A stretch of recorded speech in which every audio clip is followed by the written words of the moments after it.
देखिए मेरे बच्चे, कह रहा जी 4 घंटियां हैं।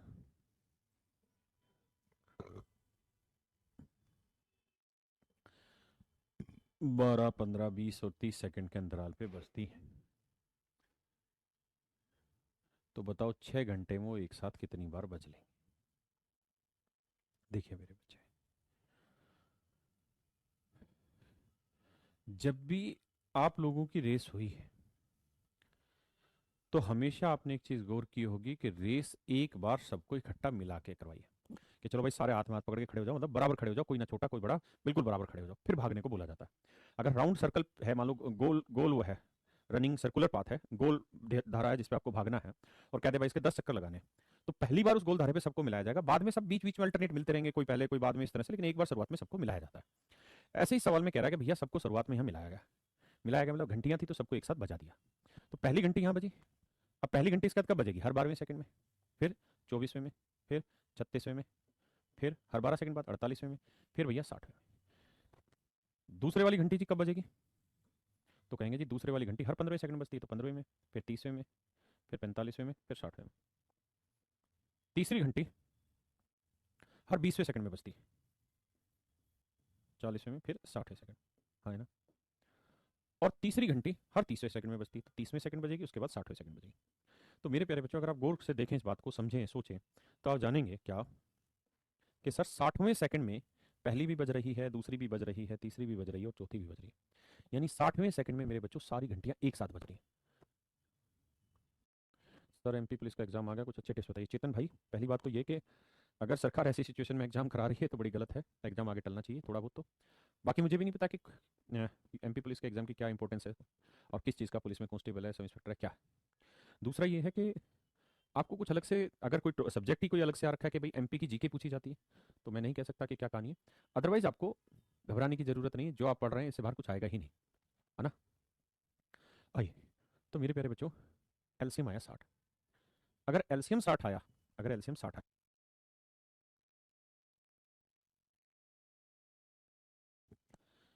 एलसीएम 60 आया तो इसका मतलब हर 60 सेकंड में ये घंटियां एक बार बजेंगी। हर 60 सेकंड बाद ये घंटियां एक बार बजेंगी। तो कह रहा है भाई 6 घंटे में कितनी बार बजेंगी? तो एक घंटे में 3600 सेकंड होते हैं मेरे बच्चे। तो 6 घंटे में इतने सेकंड हो जाएंगे। और हमें पता है कि हर बार 60 सेकंड में एक बार बजती है, तो इतने सेकंड में कितनी बज लेंगी जी? बजाते हैं इसको।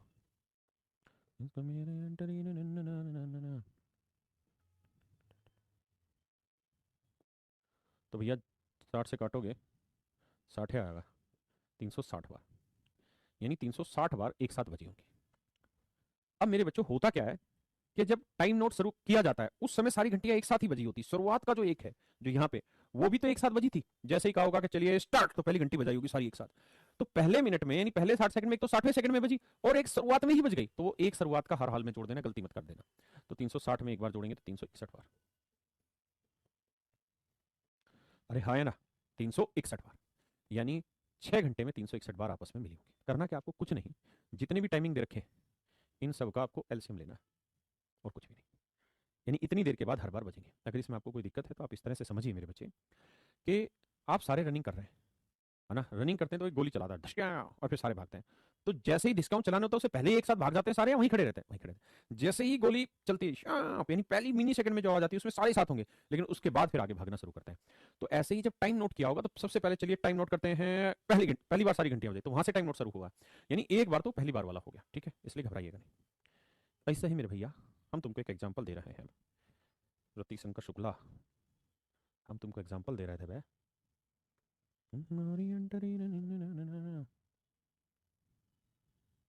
देखिए मेरे प्यारे बच्चों, ये मान लीजिए कोई सर्कुलर ट्रैक है। Let it be a circular track. ये कोई वर्ती पथ, 3 धावक है ए बी सी। तो ये डंडा थोड़ा बड़ा बना देते हैं, ए बी सी। कोई किधर भी जा रहा हो सकता है बी इधर की तरफ भाग रहा है, ए और सी इधर भाग रहे हैं। भाई ए जो है वो पूरे ग्राउंड का एक चक्कर हर 15 सेकंड में लगा देता है, बी पूरे ग्राउंड का एक चक्कर 20 सेकंड में लगा देता है, और सी पूरे ग्राउंड का एक चक्कर 30 सेकंड में लगा देता है। अगर मेरे प्यारे बच्चों, अगर मेरे प्यारे बच्चों तीनों एक साथ यहां से दौड़ना चालू करते हैं, चाहे इधर करें, कुछ इधर करें, कुछ उधर करें, या सारे इधर करें या सारे उधर करें, या दो उधर करें एक इधर करें, कुछ भी करें, अगर सारे एक साथ दौड़ना आरंभ करें, अगर मेरे बच्चे सारे एक साथ दौड़ना आरंभ करें, तो मैं आपसे ये जानना चाह रहा हूं कितनी देर के बाद इसी पॉइंट पे तीनों दोबारा आ जाएंगे? तीनों इसी पॉइंट पे एक साथ दोबारा कितनी देर बाद आ जाएंगे?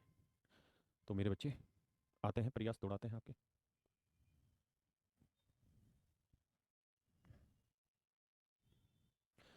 तो देखिए यार, ये है स्टार्टिंग पॉइंट,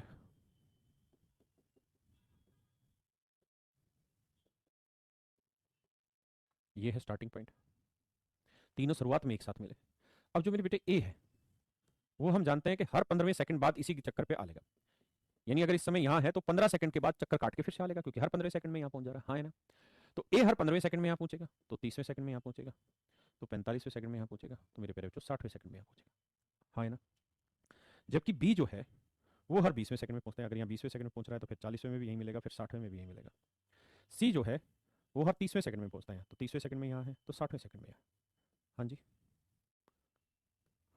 तो आप ये देखेंगे कि 60वें सेकंड में मेरे प्यारे बच्चों तीनों के तीनों इसी पॉइंट पे है ना? लेकिन ये ध्यान रखना कि तीनों की मुलाकात जब होगी उस समय तक ये पहला, दूसरा, तीसरा, चौथा चक्कर लगा चुका होगा, ये 1 2 3 चक्कर लगा चुका होगा और ये 2 चक्कर लगा चुका होगा। यानी तीनों की मुलाकात 60 सेकंड के बाद आपस में हो जाएगी। हाँ है ना मेरे बच्चे? किसी भी डायरेक्शन में हो। लेकिन इन शब्दों का ध्यान रखिएगा कि यहाँ टाइम दे रखा होना चाहिए, ये टाइम दे रखा होना चाहिए। तो जब भी टाइम दे रखा होगा तो हमेशा इसका एलसीएम लेंगे, तो जितना एलसीएम आएगा उतनी देर के बाद इन सबकी आपस में मुलाकात होगी, उतनी देर के बाद इन सबकी आपस में मुलाकात होगी। ये बड़ा सवाल है ना? लेकिन इसमें एक लोचा और भी है जो मुझे टाइम एंड डिस्टेंस में पढ़ाना है, समय तथा दूरी में पढ़ाना है। वो चैप्टर थोड़ा बड़ा है, वहाँ इस बात को बहुत गहराई में पढ़ाया जाएगा। मैं एक फार्मूला लिखवा देता हूँ ताकि जब भी आप ऐसा कोई क्वेश्चन करें तो आप आंसर दे पाए। उसका डिटेल वर्जन आप वहीं पढ़ेंगे। क्या कि जब भी कोई सर्कुलर ट्रैक की रेस हो, जब भी किसी सर्कुलर ट्रैक की रेस हो, हाँ है ना, और 3 आदमी दे रखे, 3 हो, 2 हो, 5 हो, 500, कितने भी आदमी दौड़ रहे हैं, और उनकी स्पीड है, मान लो ए की स्पीड ए है, बी की स्पीड बी है और सी की स्पीड सी, और ये सेम डायरेक्शन में चल रहे हो, अपोजिट में चल रहे हो, कैसे भी चल रहे हो, 2 इधर 1 इधर, समझ गए ना? 1 इधर 2 इधर, कैसे भी चल रहे हो, लेकिन चल रहे हो। तो यहाँ 2 तरीके से आपसे सवाल पूछेगा। पहला सवाल तो ये पूछेगा, after how much time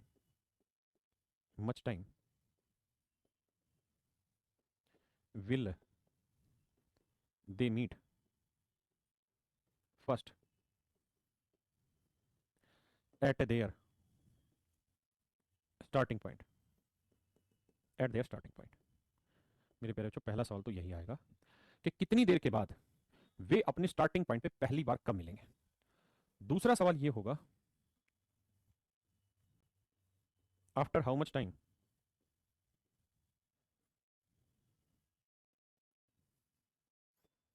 will they meet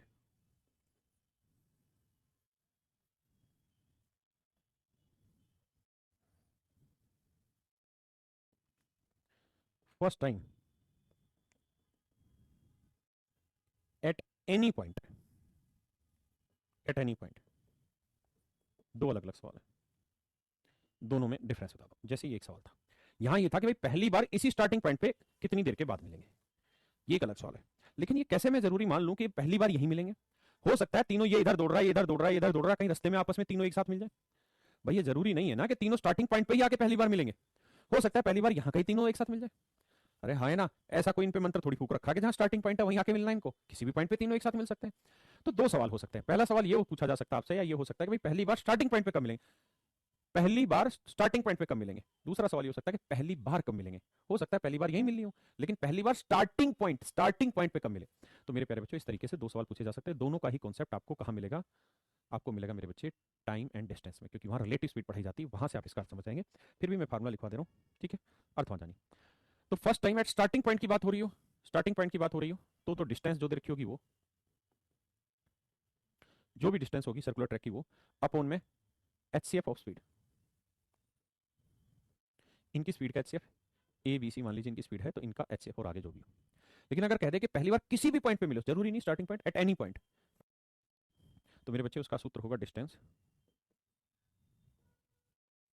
upon HCF of their relative speed. मैं माफी चाहता हूं कि आपको रिलेटिव स्पीड नहीं समझा सकता, क्योंकि टाइम एंड डिस्टेंस का कॉन्सेप्ट है और काफी बड़ा कॉन्सेप्ट है। कम से कम 2 से 3 क्लास में समझ में आएगा, सापेक्ष चाल का महत्व समझ पड़ता है।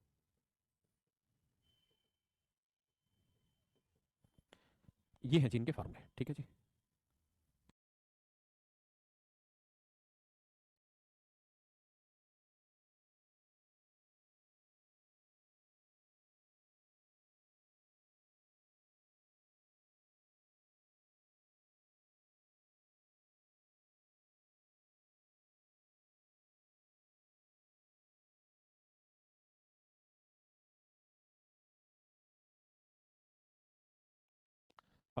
दिल में मेरे।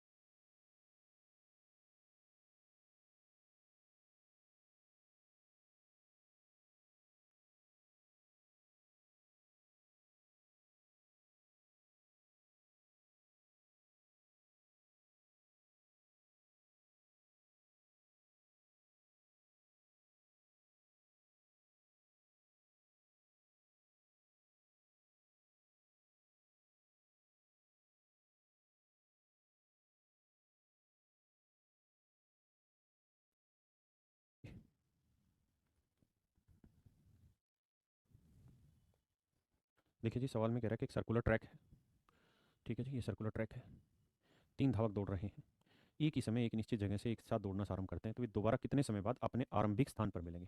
After how much time will they meet at their starting point? थोड़ा दिखाई कम दे रहा है, लेकिन समझिए जो मैं बोल रहा हूँ कि अपने आरंभिक बिंदु पे कितनी देर बाद मिलेंगे। तो बताए थे सूत्र इसका कि भैया डिस्टेंस ले लो upon H C F of A B C यानी इनकी speed, A B C D जितने भी लोग हैं उनकी स्पीड। तो डिस्टेंस है भैया 12 किलोमीटर, और H C F of their speed, और बाबू उनके एच सी एफ है क्या? 3, 7, 13।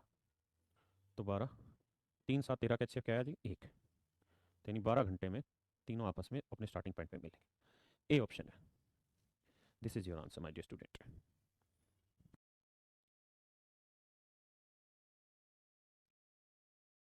एक दो छोटी छोटी बातें और हैं कि 2 नंबर का जो प्रोडक्ट होता है वो हमेशा ही उनके एच सी एफ और एलसीएम के प्रोडक्ट के बराबर भी होता है। 2 संख्याओं का प्रोडक्ट उनके एच सी एफ और एलसीएम के बराबर भी होता है। इस बात को ध्यान रखिएगा, हाँ है ना। अब इधर आ जाइए, एच सी एफ में ऐसे सवाल पूछे जाते हैं, पहले वाले सवाल का उत्तर दे दीजिए।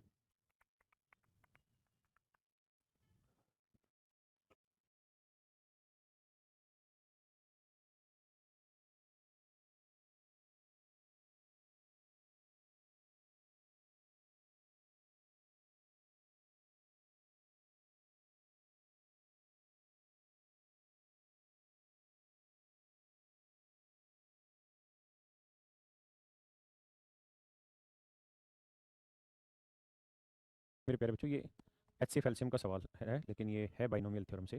तो ऐसे कोई एक्सप्रेशन दे रखा हो कि ए की पावर m प्लस वन और ए की पावर n प्लस वन, यानी बेस सेम होना चाहिए, जो यहाँ है वो यहीं, जो यहाँ है वो यहीं, और कहे कि इनका एच सी एफ निकालिए। तो मेरे प्यारे बच्चों, इनका एच सी एफ हमेशा ही ए की power H C F of m and n plus one, A की power H C F of m and n plus one होगा, हाँ है ना।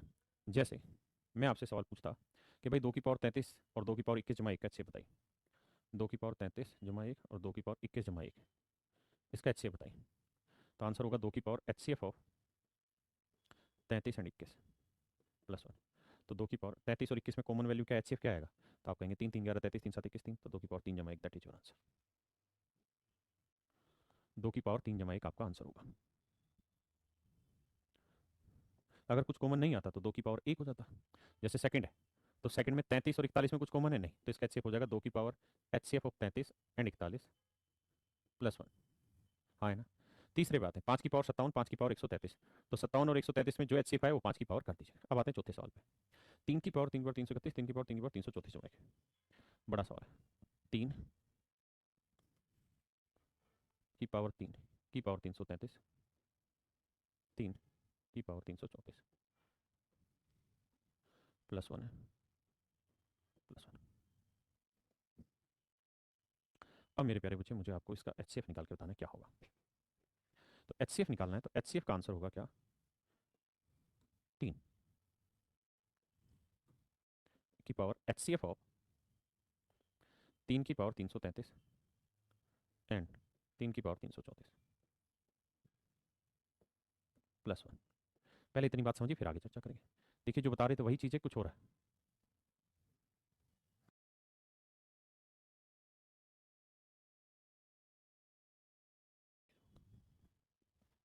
देखिए मेरे बच्चे,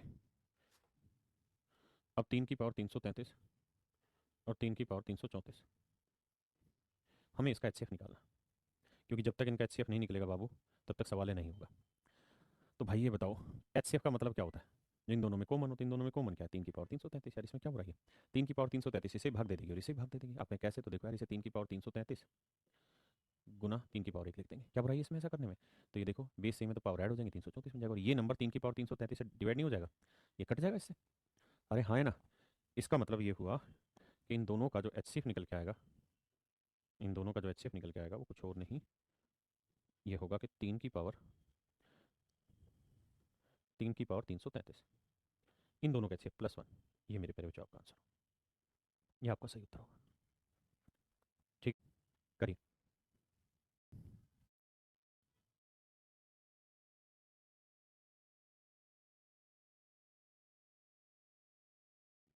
देखिए मेरे बच्चे समझ ही गए होंगे, 5 की पावर 17 और 5 की पावर 19 है ना, माइक ऑन है।